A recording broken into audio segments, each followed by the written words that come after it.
ચેનમાં એની 26 દુકાનો છે, 180 પ્રકારના ઢોસા બનાવે છે. આપણે હારા ખાવાના જ રહી ગયા. આપણે તો 2-5 જાતના જ હજી ચાખ્યા છે. 180 પ્રકારના ઢોસા બનાવે છે. 9 કરોડનું ટર્નઓવર કરે છે મહિને. 9 કરોડનું ટર્નઓવર આ કરી શકે છે. પેશન. આજે મારે એવા એક યુવાનનો પરિચય કરાવવો છે તમારી વચ્ચે, જેનું નામ છે અભિનવ ચૌહાણ. અભિનવને વિનંતી કરીશ સામે રોસ્ટમ પર સ્થાન પ્રાપ્ત કરે. તાળીઓના નાદથી આપણે એમને વધાવીએ છીએ. આજે મેં જે પેશનની વાતો કરી છે, ધગશની વાતો કરી છે, ધ્યેયની વાતો કરી છે, એ વાતો ખાલી પ્રેમ ગણપતિ કે એપલના ટીમ કુકમાં કે ગૂગલના લેરી પેજની નહીં, રાજકોટના જ તેજસ્વી તારલાઓ મારે તમને ઓળખાવા છે. પહેલા એનો પરિચય આપું. અભિનવ ચૌહાણે 2014માં BIT કર્યું. સંતુષ્ટિ ઇન્ફોટેક નામની પ્રાઇવેટ લિમિટેડ કંપની રાજકોટમાં ચલાવે છે. 75 માણસો આઈટીના, BCAના, MCAના, કમ્પ્યુટર એન્જિનિયર એના ત્યાં સર્વિસ કરે છે. રાજકોટમાં 2 ઓફિસો છે. ગૂગલ અને સિસ્કો સાથે કામ કરી રહ્યો છે. પહેલો ઓર્ડર એનો 1000 રૂપિયાનો હતો. આજે એક ઓર્ડર એને 50,000 રૂપિયાના મળે છે. એક કમ્પ્યુટર નહોતું એની પાસે કંપની શરૂ કરવા માટે. આજે 100 કમ્પ્યુટર ઓપરેટ કરનારા માણસો એની કંપનીમાં છે. અભિનવ, તમને પ્રશ્ન પૂછું છું, આપને બાળપણમાં પહેલેથી ડ્રોઈંગ, ફોટોગ્રાફીનો શોખ હતો એવું સાંભળ્યું છે. એ શોખને તમે બિઝનેસમાં કઈ રીતે પરિવર્તિત કર્યો અને કેટલી અને કેવી મહેનત કરી? અહીંયા બેઠેલા બધાને પણ ઈચ્છા છે કે અમારી કંપનીમાં પણ 50-100 માણસો કામ કરતા હોય, અમારે પણ આવી કંપની સ્થાપવી છે. તો તમે કઈ સહેલો રસ્તો બતાવી દો કે અહીંયા બેઠેલા પણ આવા એન્ટરપ્રેન્યોર બની શકે. એ વાત કરો. સૌથી પહેલા સૌને જય સ્વામિનારાયણ. અને જેમ સ્વામીજીએ કીધું કે મને નાનપણથી જ ડ્રોઈંગ, ક્રાફ્ટ અને ફોટોગ્રાફીનો શોખ હતો. એટલે જ્યારે સ્વામીજી પેશનની વાત કરે છે તો પહેલાં આપણે પેશનની એક નાની એવી ડેફિનેશન સમજીએ કે પેશન એટલે શું. તો પેશન એટલે એક એવી વસ્તુ કે એવી ફિલિંગ કે જે તમને કોઈ વાર તમે કોઈ બી કામ કરો, કોઈ બી પ્રવૃત્તિ કરો તો એમાં તમને કંટાળો ના આવે. ફોર એક્ઝામ્પલ, વિરાટ કોહલી છે તો એને ક્રિકેટ રમવું ગમે છે, એનું પેશન છે. તો એ ગમે એટલું ક્રિકેટ રમશે એને કોઈ વાર એમ નહીં થાય કે હવે મારે ક્રિકેટ નથી રમવું. તો આને આપણે પેશન કહીએ છીએ, રાઈટ? એમ નાનપણથી જ ડ્રોઈંગ અને ક્રાફ્ટ છે એ મારું પેશન છે. એટલે મને કોઈ વાર એવું નહોતું થયું કે મને ડ્રોઈંગથી કંટાળો આવે, ક્રાફ્ટથી કંટાળો આવે. પણ હું જેટલું કરતો એમાં જ મને વધારે પડતી મજા આવતી. સાથે સાથે જેમ સ્વામીજીએ કીધું એમ મેં BEIT કરેલું છે. 2014માં મેં પાસ આઉટ કરેલું છે. તો મેં મારા આઈટીના નોલેજને કમ્બાઈન કરી અને મારા પેશન સાથે મેં આગળ વધવાનું વિચાર્યું કે હું આમાં કરિયર ડેવલપ કરું. મારી પાસે જ્યારે મેં કોલેજ પાસ આઉટ કરી ત્યારે 2 ઓપ્શન હતા કે એક તો હું ક્યાંય જોબ કરી શકતો હતો અને એક હું મારા ખુદની કંઈક નવી વસ્તુ કરી શકતો હતો. તો ત્યારે મેં એક વસ્તુ વિચારી કે મારી પાસે જે પેશન છે, મારી પાસે જે ટેલેન્ટ છે એ હું દુનિયામાં બહાર કઈ રીતે લઈ આવું. હવે હું સમજો કે કાગળિયામાં જો ડ્રોઈંગ કરત તો એ મારું પેશન ક્યાંય આગળ ના વધત. પછી મને મારા આઈટીના નોલેજ મુજબ એક વસ્તુ ખબર પડી કે દુનિયામાં ગ્રાફિક ડિઝાઇન નામની બી ટર્મ છે, વેબ ડેવલપમેન્ટ નામની બી ટર્મ છે કે જેમાં હું મારા પેશનનો યુઝ કરી અને મારા બિઝનેસને કે મારા જે કરિયરને મોનેટાઈઝ કરી શકું, કે હું પૈસા કમાઈ શકું. એટલે આજથી 7-8 વર્ષ પહેલાં અત્યારે જેમ બધું ઇઝીલી અવેલેબલ છે એમ ઇઝીલી અવેલેબલ નહોતું. કે તમે સમજો કે અત્યારે તમારે વેબ ડેવલપમેન્ટના ક્લાસીસ કરવા હોય તો શેરીએ તમને શીખવા મળશે. ત્યારે એટલું ઇઝીલી અવેલેબલ નહોતું. પણ હું આઈટી સેક્ટરથી બિલોંગ કરતો હતો, મારી પાસે કોમ્પ્યુટર હતું ને ઇન્ટરનેટ હતું. આના પાવરથી મેં યુટ્યુબમાંથી મારી જાતે જ ગ્રાફિક ડિઝાઇન અને વેબ ડેવલપમેન્ટ શીખું. અને પછી મેં ફ્રીલાન્સિંગ સ્ટાર્ટ કર્યું કે જેમાં હું આઉટ ઓફ ઇન્ડિયાના બાયર્સને મારું વર્ક બતાવી અને મારી સર્વિસીસ આપતો. એટલે આમાં જે આપણે જે વાત કરીએ છીએ એમાં મેં મારા આઈટીના નોલેજ અને પેશન જે ડ્રોઈંગ અને ક્રાફ્ટ હતું એને ડિજિટલાઇઝ કરી અને મારું બિઝનેસ છે એ 2015માં સ્ટાર્ટ કર્યો હતો. અને ત્યારે મારો ગોલ ત્યારથી એ જ છે કે સામેવાળા કોઈ બી જે બાયર્સ છે કે આપણા ક્લાયન્ટ્સ છે એને એક સારી પ્રોડક્ટ કઈ રીતે દેવી અને જે એ આપણાથી 100% સેટિસ્ફાઈડ કઈ રીતે રહે છે. તો આ 2 મુદ્દા ઉપર મેં મારી વસ્તુ સ્ટાર્ટ કરેલી હતી અને આજે અમે લોકો અહીંયા જેમ સ્વામીજીએ કીધું એમ પહોંચેલા છીએ. સરસ, ખૂબ ખૂબ અભિનંદન. પેશનને પ્રોફેશનમાં બદલનાર અનેક યુવાઓને પ્રેરણા આપનાર અભિનવનો ખૂબ ખૂબ આભાર માનીએ છીએ. બીજો આજનો સબ્જેક્ટ છે પ્રેક્ટિસ. પેશનની વાત સાંભળ્યા પછી બધાના મનમાં થઈ જાય કે આપણે પણ ગૂગલ જેવું કરી જ નાખવું છે. હવે આપણે જોજો આવનાર વર્ષોમાં આપણી એપલ હશે, એપલની લારી હશે. તારે એપલ એમ થાય છે, ગૂગલ એમ થાય છે, હું તો ફેરારી ફેરવીશ, લેમ્બોર્ગિની, આ બધી ગાડીઓ હશે. મુકેશ અંબાણી જેવો આપણો બંગલો હશે. વાતો કરવાથી કે મુકેશ અંબાણીના ફોટા રાખવાથી અંબાણી થવાતું નથી. લખવાથી, બોલવાથી, સાંભળવાથી નહીં. અને આ ઉંમરમાં બધાને છે ને ઓછી મહેનતે તરત પૈસાદાર થઈ જવું છે. વ્હાઇટ કોલર જોબ જોઈએ છે, પણ મહેનત કરવી પડે. You have to pay the price for the precious thing. તમારે કિંમત ચૂકવવી પડે. એક યુવક પ્રમુખ સ્વામી મહારાજને મળવા માટે આવ્યો અને કે સ્વામીજી આશીર્વાદ આપો ને, મારે માઉન્ટ એવરેસ્ટ ચડવો છે. સ્વામીજીએ પૂછ્યું કે તમે કયા પાણીથી નાવ થો? તો કે ઉનાળામાં પણ ગરમ. તો કે ગિરનાર ચડી આવો. ઉનાળામાં પણ જે ગરમ પાણીથી નાતો હોય એને એવરેસ્ટનો સંકલ્પ ન કરાય. સાહસ સાથે શ્રમ કર્યા વગર કોઈના સંકલ્પો ફળ્યા નથી ને ફળવાના નથી. Messner, he was a king of Himalayas. 1970માં એણે સંકલ્પ કર્યો કે દુનિયામાં 8000 મીટર ઊંચા 14 પર્વતો છે, એ બધા મારે સર કરવા છે. 1986 સુધીમાં ઓક્સિજન વગર સર કરી દીધું. ઓક્સિજન વગર સર કર્યું. પણ પ્રેક્ટિસ કરી કરતો તો. એવરેસ્ટ ચડતા પહેલા એક હાથ ઉપર પાઇપે એક હાથ આમ લટકાવી રાખે. પહેલા 2 હાથે લટકી રહે, પછી એક હાથે. એક આંગળીએ પાઇપ ઉપર 3 કલાક લટકી રહે. પ્રશ્ન પૂછ્યો કે એક આંગળીએ કેમ લટકી રહ્યો છો 3 કલાક? એ કે માઉન્ટ એવરેસ્ટ ચડતા મારો પગ સ્લીપ થયો અને એ સમયે એક રોપ મારા હાથમાં આવી ગયું, તો મારે કદાચ કોઈ બીજી હેલ્પ આવે ત્યાં સુધી 3 કલાક મારા બોડીને મારે સસ્ટેઇન તો કરવું પડશે ને.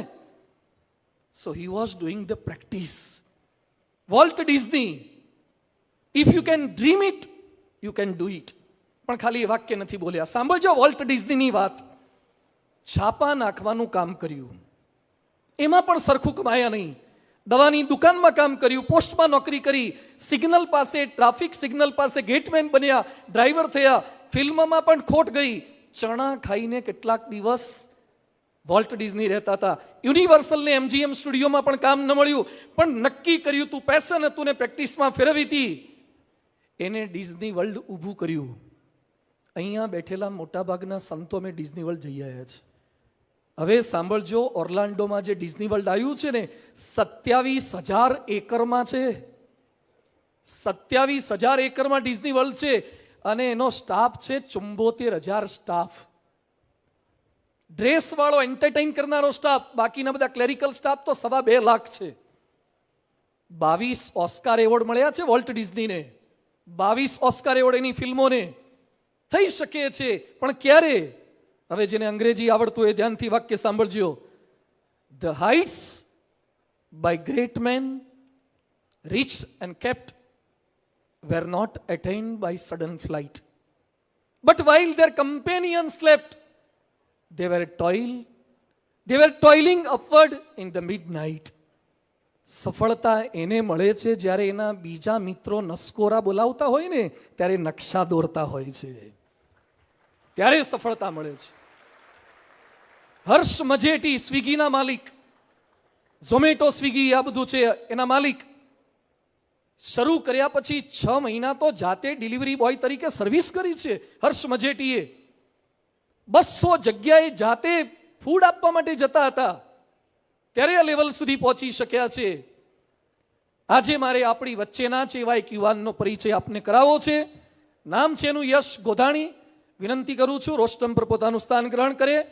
આપણી વચ્ચે પણ એ યુવાનો છે જે પ્રેક્ટિસ કરી રહ્યા છે, જેમણે 12th કોમર્સની અંદર ખૂબ સારું પરિણામ પ્રાપ્ત કર્યું અને 5 વર્ષમાં સિંગલ એટેમ્પ્ટથી CA કમ્પ્લીટ કર્યું છે. 5 વર્ષમાં 20,000 કલાક એમણે વાંચ્યું છે. CA ની સાથે સાથે BCom, MCom, ડિસ્ટિંક્શન સાથે MS યુનિવર્સિટીમાંથી પ્રથમ ક્રમાંકે આવીને પૂરું કર્યું છે. એને 8.5 લાખ પગારની જોબની ઓફર મળી ગઈ છે. હજુ તો સીએ પાસ આઉટ થયો છે. 8.5 લાખના પગારની ઓફર મળી ચૂકી છે, પણ એને નક્કી કર્યું છે કે આટલો પગાર ઇનફ નથી, મારે હજુ આગળ ભણવું છે, અને એકચ્યુઅલી સાયન્સનો અભ્યાસ કરવા માટે એડમિશન લઈ લીધું છે. એકચ્યુઅલી સાયન્સ સીએ કરતાં પણ વધારે અઘરું છે, પણ એને કરી બતાવવું છે. યશ, તમને પ્રશ્ન છે કે સીએની એક્ઝામ તો અઘરી છે, સીએથી તો ભલભલા બીએ, ભણેલાય બીએ, નોકરીવાળાય બીએ, ધંધાવાળાય બીએ. એ સીએમાં પહેલા એટેમ્પ્ટમાં ક્લિયર કરવા માટે તમે કેટલી ને કેવી મહેનત કરી હતી. અહીંયા ઘણા બધાના સંકલ્પ છે કે સીએ કરવું છે, એની વાત ટૂંકમાં જણાવવા વિનંતી. જય સ્વામિનારાયણ સ્વામી. સુરતની જેમ તપવું હોય, સુરતની જેમ ચમકવું હોય તો પહેલા તેની જેમ તપવું પડે. તેવી જ રીતના આપણે જો મોટી ડિગ્રી હાંસલ કરવી હોય તો સૌ પ્રથમ તો આપણે એની પાછળ પુરુષાર્થ અને પ્રેક્ટિસ કરવું પડે. મેં અટલાદરા છાત્રાલયમાં રહીને મારો 5 વર્ષમાં સીએનો અભ્યાસ પૂર્ણ કર્યો. આ 5 વર્ષ દરમિયાન મારે સતત 12 થી 15 કલાક વાંચવું પડ્યું અને પ્રેક્ટિસ કરવું પડ્યું. માત્ર પ્રેક્ટિસનું કોઈ સ્થાન જ નથી આમાં. પ્રેક્ટિસ અને હાર્ડવર્ક નહીં, પરંતુ કોન્સ્ટન્ટ હાર્ડવર્ક અને પ્રેક્ટિસ કરવી પડે, કન્સિસ્ટન્સી રાખવી પડે. જેમ કે મારે આ દરમિયાન હું ફક્ત 6 થી 6.5 કલાક જ સૂતો, અને જ્યારે મારે એક્ઝામ આવતી ત્યારે મારું સુવાનું 3 થી 4 કલાક જ થઈ જતું, કારણ કે સીએનો એટલો મોટો કોર્સ રહેતો કે એક્ઝામના 1 દિવસ પહેલાં એને રિવાઇઝ કરવું એ બહુ જ મોટી ચેલેન્જ બની જતી. તો આ 5 વર્ષ દરમિયાન હું ફક્ત ઘરે 1 જ મહિનો ગયો હતો, તે પણ કોઈ તહેવાર કે રક્ષાબંધન પણ મેં ઉજવી નહોતી. હું સાદો એક આપણે શું કે કીપેડ વાળો જ મોબાઈલ યુઝ કરતો, સેમસંગ ગુરુ. મેં એન્ડ્રોઈડ પણ યુઝ કર્યો નથી. મારો સંકલ્પ હતો કે સીએની ફાઇનલની એક્ઝામ ના દઈ દઉં ત્યાં સુધી મારે એન્ડ્રોઈડ મોબાઈલ યુઝ જ નથી કરવો. ખૂબ અભિનંદન, તાળીઓથી વધાવીએ. સીએ ફાઇનલની એક્ઝામ દેતા પહેલા 3 વર્ષની આર્ટિકલશિપ કરવી પડતી હોય છે. તો આ દરમિયાન જ્યારે મારે આર્ટિકલશિપ શરૂ થઈ, સ્ટાર્ટિંગનો 1 મહિનો જે હતો તેમાં ખૂબ ભીડો પડ્યો, કારણ કે અઠવાડિયામાં 2 થી 3 દિવસ તો એવા રહેતા કે આમ ભોજન સ્કીપ કરી દેવું પડતું રાતનું, કારણ કે શેડ્યુલ એટલું ટાઈટ રહેતું કે સવારના 7 થી 10ના ક્લાસીસ હોય, 10 થી 5ની આર્ટિકલશિપ હોય, પછી 6 થી 9 તમે પાછા ક્લાસીસમાં જાઓ, તો છાત્રાલય પહોંચતા 10 વાગી જતા, તો સિંગ ખાઈને અને પાણી પીને પણ સૂઈ જવું પડતું. તો આ સ્વામી, પણ આટલા ટાઈટ શેડ્યુલમાં પણ મેં ક્યારેય સવારની આરતી અને આ આપણે મંદિર દર્શન કદી ચૂક્યો નથી. એમ ભગવાનને તો હંમેશા સાથે જ રાખવાના, કારણ કે આપણને બળ, બુદ્ધિ, શક્તિ અને પ્રેરણા ભગવાનમાંથી જ મળતી રહે છે. અને પ્રેક્ટિસ તો ખૂબ જ કરવાની. અશક્ય કાર્ય હોય તે આપણને અઘરું લાગે, અને અઘરું કાર્ય જ શક્ય બને છે માત્ર અને માત્ર પ્રેક્ટિસ દ્વારા જ. બ્રુસલીએ એકવાર કહ્યું હતું કે I do not fear a man who knows 1000 moves, but I fear a man who has practice 1000 moves, one move 1000 times. Great, ખૂબ ખૂબ અભિનંદન, ખૂબ ખૂબ આભાર યશ ગોધાણીનો. કેવી પરિસ્થિતિમાં સીએ કર્યું છે, આપણે પણ કરી શકીએ જો પ્રેક્ટિસ કરીએ તો. Dream always starts from within. તમારી અંદરથી જ સપના સાકાર થાય છે જો પ્રેક્ટિસ કરીએ તો. અને ત્રીજો ટોપિક છે આજનો, પરફેક્શન, ચોકસાઈ, પરિપૂર્ણતા. ભારતનો રાષ્ટ્રીય રોગ જો કઈ હોય ને એ આળસ છે. ચાલશે 5નું એલાર્મ મૂકવાનું અને ઉઠવાનું હાથે અને બોલવાનું ચાલે હવે. કસરત કે યોગાસન કરવાનો પ્રારંભ કરવાનો 2-3 દિવસ કરવાના, પછી પાછું મમ્મી ઉઠાડે તો એ બોલવાનું ચાલે હવે. કપડાં કે વસ્તુ જ્યાં ત્યાં નાખી દેવાના, બીજા દિવસે બીજાને પૂછવાનું કે મારા કપડાં ક્યાં, મોજા ક્યાં, ચાલે હવે. સ્કૂટી કે બાઇક ગમે ત્યાં પાર્ક કરી દેવાના, ચાલે હવે. હોમવર્ક કે અસાઇનમેન્ટ કરો કે ના કરો તો એ ચાલે હવે. પછી આઈઆઈટી કરવું હોય ને આઈટીઆઈમાં જવાનું, બોલો હવે, ચાલે હવે. એમબીબીએસ કરવું હોય ને બીએચએમએસમાં જવાનું. આપણે એવી મહેનત કરવાની છે. આપણા બધામાં ખૂટતું તત્વ હોય ને, ધારો કે અત્યારે સાંભળવા જ બેઠા છીએ, એમ ફેશન પરેડ તો નથી અહીંયા, કોઈ બીજો પ્રોગ્રામ તો નથી, પણ ઇન્ડિયન એક મેન્ટાલિટી, ચાઇનીઝ માણસો જે કામ હાથમાં લે છે ને, કેમ કરી બતાવે છે. ઇન્ડિયામાં આપણે બુલેટ ટ્રેન નાખવી છે, ગુજરાતમાંથી બોમ્બે સુધી પસાર કરવી છે. આવડો મોટો ભારત દેશ, પણ બુલેટ ટ્રેન ક્યાંથી ઇમ્પોર્ટ કરવાના? જાપાનમાંથી. ખોબા જેવડો જાપાન, પણ એના માણસો એકવાર જે કામ હાથમાં લે ને એને પરફેક્શન સાથે કરી બતાવે છે. સ્વામી રામતીર્થ પરીક્ષા લખવા માટે બેઠા અને પેપરમાં 15 ક્વેશ્ચન હતા અને ઉપર ટાઇટલ માર્યું હતું એટેમ્પ્ટ એની 9 ફ્રોમ 15. કોઈ પણ 9 લખવાના છે તમારે 15માંથી. એણે 15 લખ્યા અને નીચે સૂચના લખી ચેક એની 9. 15 લખ્યા અને ઘણા તો ક્લાસમાં લખ્યા પછી બાજુવાળાને પૂછે લગભગ આજ આવે છે ને કે ઘણાને આપણે પૂછીએ કે તારું કેવું સાચું હતું. જોજો તમારે એક્ઝામ પછી બહાર નીકળશો ને એટલે અમુક પેપર સોલ્વ કરવા જાય બહાર નીકળ્યા પછી. એટલે કોઈક પૂછે તારે કેટલાનું સાચું પડ્યું તો કે લગભગ 95 જેવું તો આવી જ જશે 95. પછી કોઈક પૂછે આમાં શું લખ્યું, આમાં તો આવે એટલે 2-3 જણા સાચું બોલે પોતે ખોટું લખીને આવ્યો હોય. જેમ જેમ સોલ્વ કરતો જાય 95માંથી 75 આવી જાય એટલે કે સોલ્વ કરવાનું મૂકી દો બાજુ પર, નહીં તો 45 પહોંચી જઈશું. આપણે જે લખ્યું છે એના ઉપર પણ આપણને વિશ્વાસ નથી હોતો. આપણને બધું બ્રાન્ડેડ ગમે છે. તમે યુવાન છો ને, તમને શનિવારી ના ફાવે, તમને રવિવારી ના ફાવે. રોડ ઉપર પેલો વાળંદ નહીં, એક દિવાલ ઉપર પેલો અરીસો મૂક્યો હોય ખુરશી મૂકી, ત્યાં પણ દાઢી મૂછ ને બધું થાય ને, પણ ના ડિલક્સ દાઢી, સ્પેશિયલ દાઢી, વાળ જાત જાતના સ્ટાઇલના કરવા છે. આપણને ચશ્મા પણ રેબનના જોઈએ છે, બ્રાન્ડેડ જોઈએ છે. હેડફોન પણ આપણને બોટના ફાવે છે, બોટ ને, અને JBL ના ફાવે છે. ટી શર્ટ પણ આપણને પીટર ઇંગ્લેન્ડ ને કિલર ના ફાવે છે. ટ્રાઉઝર આપણને નાઇકીના ફાવે છે. વોલેટ આપણને વુડલેન્ડના ફાવે છે. ફૂટવેર આપણને સ્કેચર્સના, નાઇકીના, એડિડેસના ગમે છે.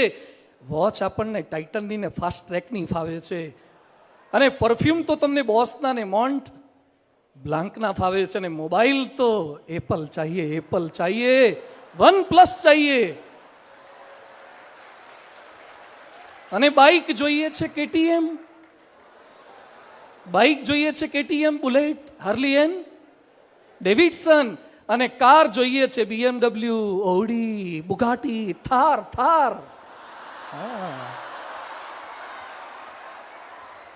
થાર લાવી છે. શનિવારીમાં જજો. બધું જ બ્રાન્ડેડ ખાવાનો, પહેરવાનો, જોવાનો આગ્રહ રાખો છો તો બ્રાન્ડ બનવાનો તો સંકલ્પ કરો કે હું બ્રાન્ડેડ બની જાઉં.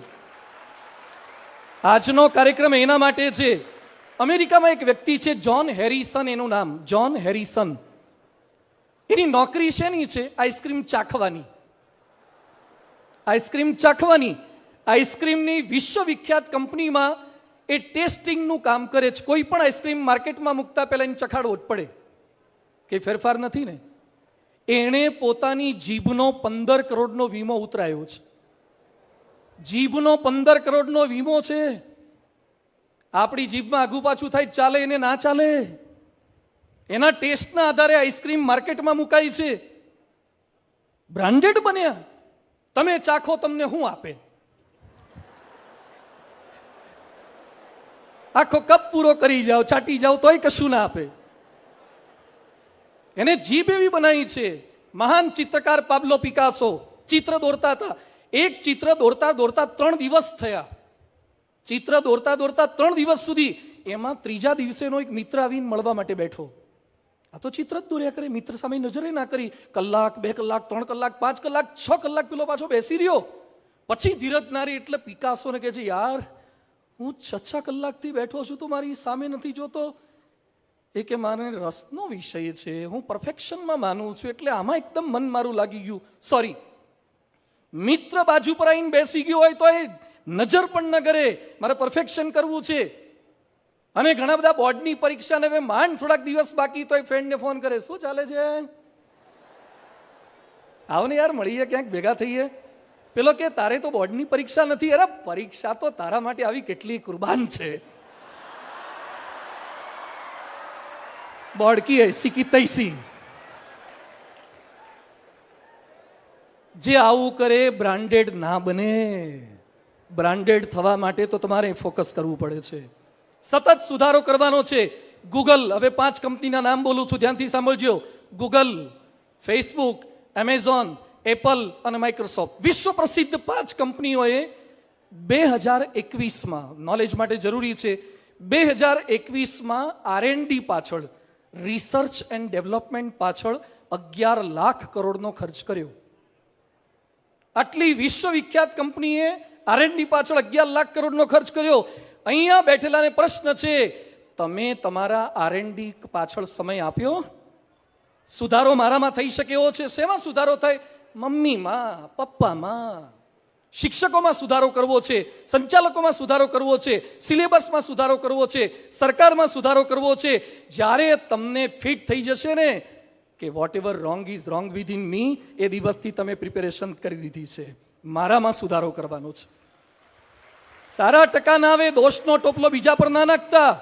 અને મિત્રો યાદ રાખજો, પરફેક્શન વગર તમને માર્કેટમાં કોઈ ઊભું નહીં રાખે.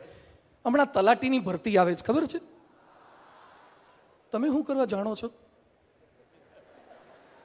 તમે તો હજી 12મું નથી પાસ થયા. વાંધો નહીં, નોલેજ માટે જાણવું જોઈએ ભવિષ્યમાં જવું હોય તો. તલાટીની જગ્યા છે ગુજરાતમાં 3,537. 3,537 અને એપ્લિકેશનના ફોર્મ ભરાયા છે 25 લાખ. યાદ રાખજો, માર્કેટ આટલું ટફ છે, તમે બહાર નીકળશો ત્યારે એમને એમ નથી ટકી શકાતું. હવે એક ઇંગ્લિશ સેન્ટેન્સ યાદ રાખજો, now who will perform the best, he will confirm the post. હવે તમારો ચહેરો જોઈને તમને કોઈ તલાટીમાં નહીં રાખે. ચહેરો કરાવો, આવડી દાઢી રખાવે, ઘણા આવડી વાળંથી રહી ગયો એવું લાગે ભૂલથી. ઘણા એવા વાળ કપાવે ને અહીંથી આપણને લાગે વાળંદ હોઈ ગયો તો કા હોઈ ગયો તો. તમારી હેરસ્ટાઇલથી કોઈ નહીં રાખે, તમારા ચશ્માની સ્ટાઇલથી નહીં રાખે, જૂતાની સ્ટાઇલથી નહીં રાખે, જીન્સથી નહીં રાખે. તમારા કેલિબરથી તમને રાખશે, તમારા સીવીથી રાખશે. એને મજબૂત કરવાનું છે, પરફેક્શન. અને આજે તમને એક એવા મહાનુભાવનો પરિચય કરાવો છે. આપણી વચ્ચે ઉપસ્થિત છે દાવત સોડાના માલિક શ્રી ચંદુભાઈ ખાનપરા. વિનંતી કરીએ રોસ્ટમ પર પોતાનું સ્થાન પ્રાપ્ત કરે. જોરદાર તાળીઓથી આપણે એમને વધાવીએ છીએ. જય સ્વામિનારાયણ સ્વામી. ચંદુભાઈનો પરિચય સાંભળો. આજે ગુજરાતમાં અને અન્ય રાજ્યોમાં પણ દાવત સોડા ઘેર ઘેર પહોંચી છે. 2016ના વર્ષમાં જ પ્રારંભ કર્યો છે દાવતનો બેવરેજીસનો. જ્યારે શરૂ કર્યું ત્યારે 5 થી 7 માણસો જ કામ કરતા હતા અને 30 લાખના ઇન્વેસ્ટમેન્ટથી શરૂઆત કરી હતી. આજે એમની કંપનીમાં મેન્યુફેક્ચરિંગમાં 300 માણસો કામ કરે છે. 4 રાજ્યોમાં દાવત પહોંચ્યું છે અને 50 શહેરમાં પહોંચ્યું છે. 400 ડિસ્ટ્રીબ્યુટર છે દાવતના અને 16 જાતની તો વેરાયટી છે. અને દાવત રોજની 15 લાખ બોટલ માર્કેટમાં મૂકે છે. 15 લાખ બોટલ માર્કેટમાં મૂકે છે. દર વર્ષે 200 કરોડનું ટર્નઓવર કરે છે. દાવત સોડા 200 કરોડનું ટર્નઓવર કરે છે. આજે ચંદુભાઈ, આપને પ્રશ્ન છે, દાવત પીનારા તો ઘણા છે, પણ અહીંયા બેઠેલા પણ આપની જેમ ભવિષ્યની અંદર તમારા હરીફ બને તો વાંધો નથી ને? ના. હા, અહીંયા બેઠેલાના મનની અંદર ઈચ્છા છે કે દાવત જેમ આગળ વધી છે તો આમ અચાનક આગળ વધી જવાય, આટલા બધા સ્ટેટમાં પહોંચી જવાય કે તમારે કઈ પરફેક્શનનું ધ્યાન રાખવું પડે છે? સ્વામી, પરફેક્શનનું ધ્યાન છે ને ખૂબ રાખવું પડે. પરફેક્શન ઉપરની વાત કરીએ તો આમ અમારે દાવતમાં પાયોનિયર મારા બ્રધર, નાનો બ્રધર છે ને, ચેતનભાઈ છે. એનો શોખ નાનો ગણો તો 23 વર્ષથી એ લોકો ક્વોલિટી બનાવતો. અને પરફેક્શન સ્વામી એટલું છે એમાં ક્વોલિટીમાં કે તમે કદાચ ટેસ્ટ તો કરતા જઈશો માર્કેટમાં કે ક્યારેય પણ ક્વોલિટીમાં કાંઈ 1% ફેરફાર આવ્યો હોય લેબમાં તો ચેતનભાઈ હલાવતો નથી અને એને પાછું રિજેક્ટ કરીને પાછું મગાવી લે. ગાડી ભરાઈ ગઈ હોય ને તો પાછી ઉતારી અને ખાલી કરી લેવી પડે અને એને વેસ્ટમાં નાખી દે. એટલું પરફેક્શન રાખવું પડે ક્વોલિટીમાં. જનરલ વાત કરી તો પરફેક્શન કરતાંય ક્વોલિટી અને ડિસ્ટ્રીબ્યુશન નેટવર્ક એ ઇમ્પોર્ટન્ટ છે બધે કરતાં સ્વામી. કે ડિસ્ટ્રીબ્યુશન આજ ક્વોલિટી બહુ સરસમાં સરસ બની ગઈ પણ આપ લોકો સુધી કે માર્કેટ સુધી ન પહોંચે પ્રોપર રીતે પરફેક્શનથી તો પણ માર્કેટ એને એક્સેપ્ટ નથી કરતું. કારણ કે તમે કીધું એમ કોમ્પિટિશન માર્કેટમાં અત્યારે ખૂબ છે, જબરજસ્ત કોમ્પિટિશન હોય છે. તમે પણ સામે કીધું ને કે જ્યારે તલાટીની જોબ છે 2500ની અને સામે 25 લાખ માણસો ભરવાના છે, ફોર્મ આવ્યા છે. તો એવી જ રીતે કોઈ પણ પ્રોડક્ટ તમે ક્યાંય પણ અથવા તો તમે જોબ કરવા જશો ને ત્યારે એવડી જબરજસ્ત સામે કોમ્પિટિશન ઊભેલી હોય છે. તો ક્વોલિટી અને ક્વોન્ટિટી બે વસ્તુનું ધ્યાન રાખીને આખું માર્કેટની અંદર રિસર્ચ કરીને ક્વોલિટીને ખાસ ધ્યાન રાખવું પડે સોનીની અંદર. ખૂબ ખૂબ આભાર ચંદુભાઈ ખાનપરાનો. પોતે પોતાના બિઝનેસમાં વ્યસ્ત હોવા છતાં પણ આજે આપણી વચ્ચે પોતાની ફિલિંગ્સ એમણે જણાવ્યું કે પરફેક્શન તો આપવું પડશે પણ માર્કેટિંગ અતિ અગત્યનું છે, મહેનત કરવી પડે છે. ચોથું સ્ટેપ છે પ્રિકોશન. ફર્સ્ટ સ્ટેપ છે પ્રિકોશન, સાવચેતી, સાવધાની. 1912 ની અંદર ટાઇટેનિક, 1912માં Titanic it was unsinkable. Listen me carefully. Unsinkable, unbreakable એવી ટાઇટેનિક પણ તૂટી ગઈ, હિમશિલાઓ સાથે અથડાઈ, ડૂબી ગઈ. 2612 ફૂટ ઊંડે દરિયામાં જતી રહી. 1513 મુસાફરો ફર્સ્ટ વોયેજમાં ડૂબી ગયા. કેમ? બીજી સ્ટીમરે સૂચના આપી હતી કે આગળ હિમશિલાઓ છે, ધ્યાન રાખજો, પણ બેદરકારી. બે વખત સિગ્નલ આવ્યા છતાં વાત ન સાંભળી, બેદરકારી. તમે અનસિંકેબલ હોય, તમે અનબ્રેકેબલ હોય તો પણ તૂટી જાઓ ને ડૂબી જાઓ. લાન્સ આર્મસ્ટ્રોંગ સાયકલિસ્ટ ડ્રગને કારણે, માઇક ટાઇસન રેપને કારણે, ટાઈગર વુડ્સ મેરિટલ અફેરને કારણે અને અઝુદ્દીન મેચ ફિક્સિંગને કારણે, મારિયા શારાપોવા ડ્રગ્સને કારણે, ડિએગો મેરાડોનાને પણ આ થયું છે. મોહમ્મદ અલી હેવીવેઇટ ચેમ્પિયન થઈ ગયા, એને પણ લખ્યું છે કે સુરા સુંદરીથી હું દૂર રહ્યો હોત તો આના કરતાં વધારે સફળતા મને મળી હોત. એટલે કૃષ્ણ ભગવાન અર્જુનને ગીતામાં કહે છે વશેહી યસ્ય ઇન્દ્રિયાણી તસ્ય પ્રજ્ઞા પ્રતિષ્ઠિતા. હે અર્જુન, તારી ઇન્દ્રિયોને કંટ્રોલમાં રાખજે તો તારી બુદ્ધિ કામ લાગશે. જો ઇન્દ્રિયો મોકળી મૂકી દીધી તો બુદ્ધિ કામ નહીં લાગે. આપણી બુદ્ધિને અસ્થિર કરનાર કોણ છે? વ્યસન, ખરાબ મિત્રો, ફ્રેન્ડશિપ, જુગાર, mobile, social media, web series. આ કોરોનામાં ભારતમાં 3000, ગુજરાતમાં 3000 કિલો હેરોઇન જપ્ત થયું. એક વર્ષમાં 37,000% વધારો થયો છે. અને ગુજરાતમાં એમડી ડ્રગના બંધાણી 1200% વધ્યા છે. હવે એક પ્રસંગ મારે તમને કહેવો છે બોર્ડના વિદ્યાર્થીઓને, એકાગ્ર થઈ જાઓ. રાજકોટના એક ડૉક્ટર અઠવાડિયા પહેલાં મારી પાસે 2-3 ફોન કર્યા, એમણે મળવા માટે આવ્યા, ખૂબ રડ્યા. હું સાહેબ શું પરિસ્થિતિ છે? મને કે સ્વામી એકનો એક દીકરો છે, 12થમાં એના 99% પર્સન્ટાઇલ નહીં, એમબીબીએસમાં એડમિશન મળ્યું. ફર્સ્ટ એમબીબીએસમાં એક સબ્જેક્ટમાં ફેલ થયો, સેકન્ડમાં 4ની અંદર ફેલ થયો, ડિટેન થયો. બધું કારણ શું? જેના 99% હતા એ પણ ફેલ કેમ થયો? મને કે સ્વામી 2.5 લાખ રૂપિયાનું બાઇક લઈ લીધું, મને પૂછ્યું પણ નથી. 12 હોસ્ટેલમાં એમબીબીએસમાં ભણતો હતો, 2.5 લાખનું બાઇક જાતે લઈ લીધું. કેમ બદલાયો આવો? કેમ વિચિત્રતા આવી? ડ્રગ્સના રવાડે ચડી ગયો છે, હેરોઇનના, કોકેઇનના રવાડે ચડી ગયો છે, દેવા કરવા લાગ્યો છે. દુઃખની બાબત એ છે એ છોકરાએ 3 વર્ષની મહેનત પછી પણ એમબીબીએસ છોડવું પડ્યું. ડૉક્ટરના છોકરાએ પણ એમબીબીએસ છોડવું પડ્યું. 99% હતા તો એ અત્યારે રાજકોટમાં કોમ્પ્યુટરનો નાનકડો કોર્સ શરૂ કર્યો છે. મારી આગળ છોકરો પણ રડી ગયો, એના બાપ પણ રડી ગયા. મિત્રો યાદ રાખજો, તમારી કારકિર્દીની પથારી ફેરવી નાખશે આ વ્યસન, આ દૂષણ, આળસ, પ્રમાદ. ચાલે હવે સૂઈ જઈએ, વધારે સૂઈ જઈએ, ફેશન, મોજ મજા. સચિન તેંડુલકર ક્રિકેટમાં આવ્યા ને એની સાથે જ વિનોદ કાંબલી આવ્યા હતા. વિનોદ કાંબલી ફેંકાઈ ગયા અને સચિનનો સિતારો આસમાને પહોંચી ગયો. કેમ? કારણ કે વિનોદ કાંબલી ટેટુ કરવા ગયા, કાનમાં બુટિયા પહેરવા ગયા, જટિયા રાખવા ગયા. બુટિયા જટિયા ટેટિયામાંથી ઊંચો જ ન આવ્યો અને એમાં સાઈડ ટ્રેક થઈ ગયા. આજે ઘણાને ટેટુ કરાવવા છે, અહીંયા ટેટુ, અહીંયા ટેટુ, અહીંયા ટેટુ, જાત જાતના ટેટા કરાવે છે અને કપડા એવા પહેરે છે પાછા. હમણાં એક ભાઈના ઘરે મેં ગયા, એના 2 છોકરાઓ બેઠા હતા, એટલા ફાટેલા કપડા, એટલા ફાટેલા કપડા. એટલે મેં કીધું ભગવાનને પ્રાર્થના કરીએ કે તમારી આર્થિક સ્થિતિ સારી થાય. મને કે આર્થિક બહુ સારી છે એટલે જ આવા લીધા છે. અલ્લાહ, ફાટેલા કપડા પેપરે તમારી શું મજા આવે છે? જીન્સ પહેરો, સારા પહેરો, પણ ફાટેલા તમારા ઢીચણ અડધા બહાર આવી ગયા હોય. જાત જાતની ફેશન આવી કરવા લાગે છે. બીજાનું જોઈ જોઈને આઈન્સ્ટાઈન સાદા કપડાં પહેરતા હતા, વાળ પણ સરખા નહોતા કપાવતા, છતાં મેન ઓફ ધી મિલેનિયમ બન્યા છે. અને બીજું તમારે દૂષણ છે, પ્રિકોશન છે, મોબાઈલ. મોબાઈલ એટલું દૂષણ છે, sometime we become the tools of our tools. જામનગરનો એક છોકરો, એના બાપા મારી પાસે મળવા લઈ આવ્યા.